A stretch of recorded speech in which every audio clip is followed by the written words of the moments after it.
दिव्यांग ज्या दृष्टिकोनातून आपण बघितलं असेल आधी नेहमी दिव्यांगला विकलांग म्हणून सांगत होतो. म्हणजे 3-4 वर्षाच्या पूर्वीच्या गोष्ट आहे. हे ऑफिशियली सुद्धा आता गव्हर्नमेंट ऑफ इंडिया आणि महाराष्ट्र स्टेट गव्हर्नमेंट असे सांगितलं आहे की आता कुठल्याही परिस्थितीमध्ये विकलांग शब्द कधीही वापरायचा नाहीये आणि आपण सर्व त्याबद्दल आपण दिव्यांग शब्द वापरायचा. क्योंकि विकलांग जेव्हा आपण म्हणतात त्यामध्ये काही कमजोरी असतात, काहीतरी कमतरता असतात. पण दिव्यांग आपण जेव्हा म्हणतात तो डिफरन्सली एबल्ड असतात. म्हणजे सर्व लोकांसाठी एक गुण असतात आणि तुमच्यासाठी वेगळा गुण असतात.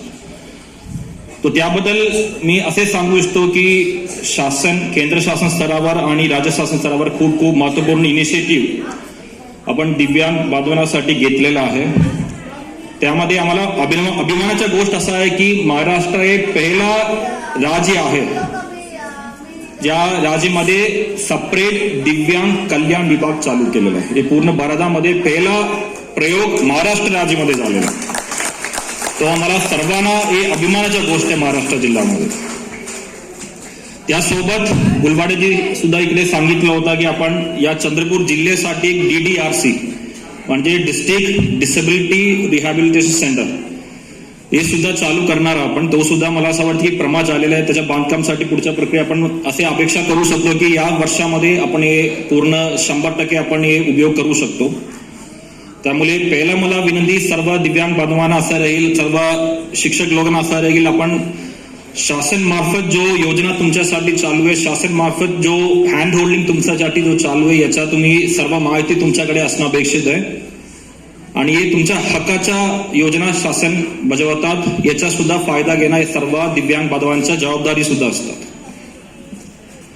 आपण आमच्या चंद्रपूर जिल्ह्यामध्ये सुद्धा बघितलं असेल तर आपण नेहमी असे सांगतात की एक ऍव्हरेज मध्ये एक जिल्हा एक राज्य या पॉप्युलेशन मध्ये 4 ते 5% दिव्यांग बांधव असतात म्हणून. पण चंद्रपूर जिल्ह्यामध्ये सुद्धा तुम्ही आमच्या पॉप्युलेशनच्या हिशोबाने बघितलं असेल तर आता सुद्धा आपण फक्त 1 ते 2% दिव्यांग बांधवांच्या यादी आपण तयार केलेलं आहे. म्हणजे आता सुद्धा असे 2% असू शकतो ऍव्हरेज मध्ये दिव्यांग बांधव, त्यांच्या आपण यादीमध्ये समावेश सुद्धा केला नाही. हे मागच्या वेळेस सुद्धा मी सांगितलं होतं. याचे कारण भरपूर आहे. क्योंकि आता दिव्यांगच्या सर्टिफिकेट भेटण्यासाठी असेल तर तुम्हाला मेडिकल काउन्सिलच्या तपासणी करावं लागेल, त्यामध्ये सुद्धा भरपूर वेटिंग लिस्ट आहे. तर आम्हाला एक प्रथम प्रायोरिटी असे असला अपेक्षित होता आहे की आम्हाला सर्व दिव्यांग बांधवांच्या एक आयडेंटिटी देणं अपेक्षित आहे, त्यांच्या मेडिकली रेकग्नाइज करणं अपेक्षित आहे आणि विदाउट सर्टिफिकेट सुद्धा कुठलाही दिव्यांगचा लाभ जो असतात तो घेऊ शकत नाहीये. तर त्यामुळे पहिला सर्व लोकांचे प्रायोरिटी असा असला अपेक्षित आहे की सर्व दिव्यांग बांधवांच्या तपासणी तुम्ही करावा, त्यांच्या दिव्यांगच्या मेडिकल सर्टिफिकेट प्राप्त करून द्यावा. त्यामुळे जो शासन स्तरावर चालू असलेल्या सर्व योजनांचा लाभ देऊ शकतो. आणि पुढच्या माझ्या विनंती आणि कल्पना असं राहील की दिव्यांग बांधवांचा तुम्ही बहुआयामी विकास कुठल्या पद्धतीने करू शकतो. कारण असं आहे की उद्या तुम्हाला मेन स्ट्रीम सोसायटीमध्ये समावेश व्हायचा असेल तर या फील्ड तुम्ही स्वतःला सक्षम करायचं असेल तर सर्व दिव्यांग बांधवांना त्यांच्या बहुआयामी विकास म्हणजे आर्थिक स्वरूपात, शैक्षणिक स्वरूपात आणि सामाजिक स्वरूपात त्यांच्या सक्षमीकरण असणं अत्यंत गरज आहे. आता तुम्ही शैक्षणिक स्वरूपात बघितलं असेल तर डाटा असे सांगतात की 50% दिव्यांग विद्यार्थी शाळामध्ये जात नाहीये.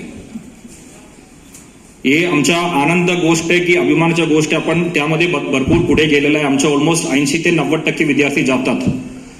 तरी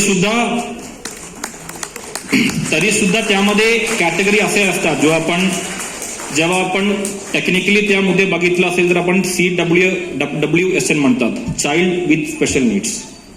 त्या चाइल्ड विथ स्पेशल नीड्सला सुद्धा आपण 3 वर्गीकरण करू शकतो. त्यामध्ये जो क्लासरूम सपोर्ट मध्ये जो विद्यार्थी जाऊ शकतो म्हणजे त्याला काही एड देऊन म्हणजे काही फिजिकल एड देऊन या इयरिंग एड देऊन या काही सहायता सोबत तो क्लासरूम मध्ये जाऊ शकतो.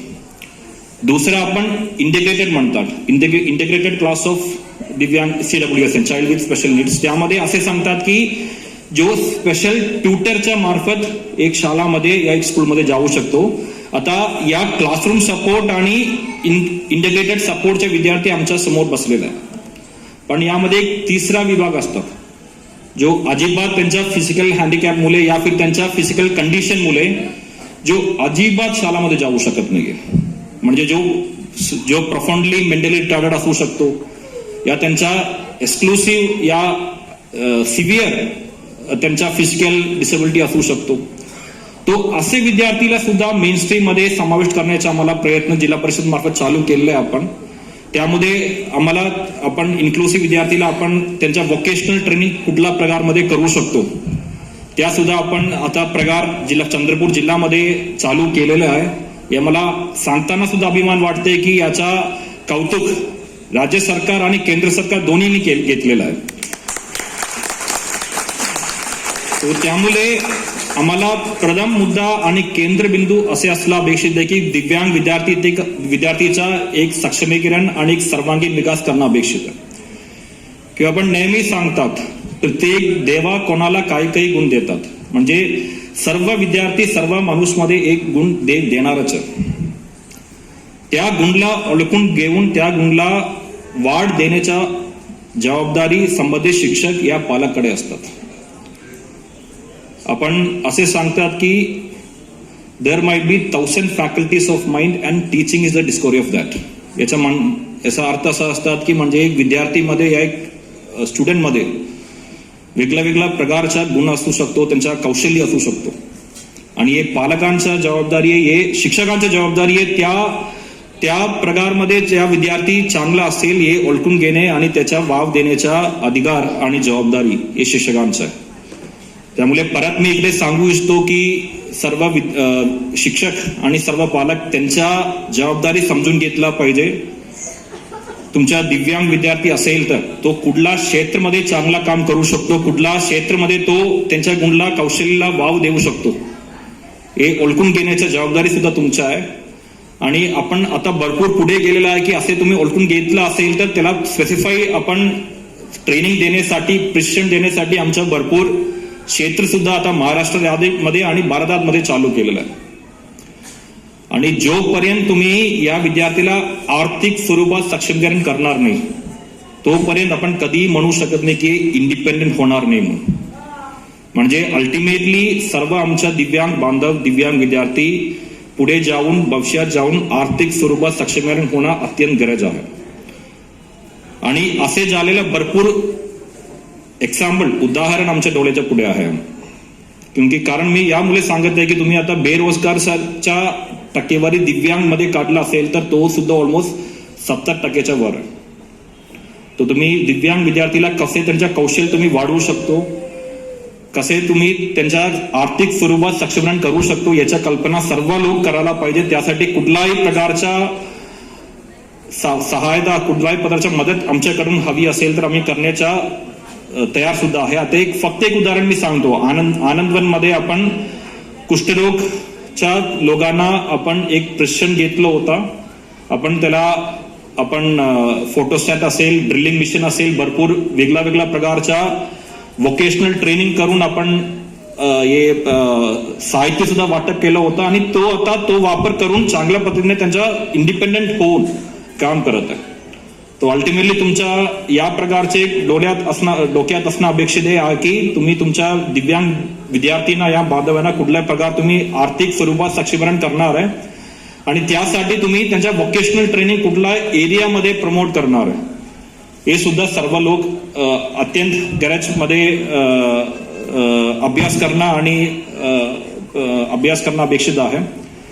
हे सांगताना हे सुद्धा मी कल्पना पुढे आणि व्यक्त करणं इच्छितो की आपण दिव्यांग विद्यार्थीला आपण समाजमध्ये कसे इंटिग्रेट करू शकतो आणि त्याचा सर्वांगीण विकास यामध्ये कसे करू शकतो. कारण की आता तुम्ही सांगितलं आता यामध्ये आपण जो स्वागत गीत घेतलं होतं, स्वागत नृत्य घेतलं होतं, त्यामध्ये किती जोशमध्ये आणि किती प्रेरणामध्ये विद्यार्थी काम करतात. आणि हे प्रेरणा त्यांच्या भविष्यभर आणि पूर्ण जीवनभर जागून ठेवण्याच्या जबाबदारी सुद्धा संबंधित शिक्षक आणि संबंधित पालकच्या असतात. आणि 100% मध्ये खात्री आहे की जो एनर्जीमध्ये तुम्ही इकडे दाखवतात, जो एनर्जी तुम्ही पूर्ण कार्यक्रमामध्ये दाखवतात, हे तुम्ही तुमच्या जीवनमध्ये सुद्धा दाखवून तुमच्या जीवनमध्ये तुम्ही यश 100% मिळणार आहे असे कल्पना करून परत मी सर्व या चांगला कार्यक्रम केलेल्या सर्व लोकांना मी अभिनंदन करतो आणि त्यासोबत या क्रीडा स्पर्धा आणि या सांस्कृतिक स्पर्धामध्ये सहभाग घेण्याकरिता इकडे जमलेल्या सर्व विद्यार्थीला मी शुभेच्छा देतो. हे सुद्धा मला खात्री आहे, आता सुद्धा आपण फक्त ट्रेलर बघितलं आहे, आता पूर्ण फिल्म बाकी आहे बघण्यासाठी. ठीक आहे, तो चांगल्या पद्धतीने सहभाग होणं अपेक्षित आहे. जय हिंद, जय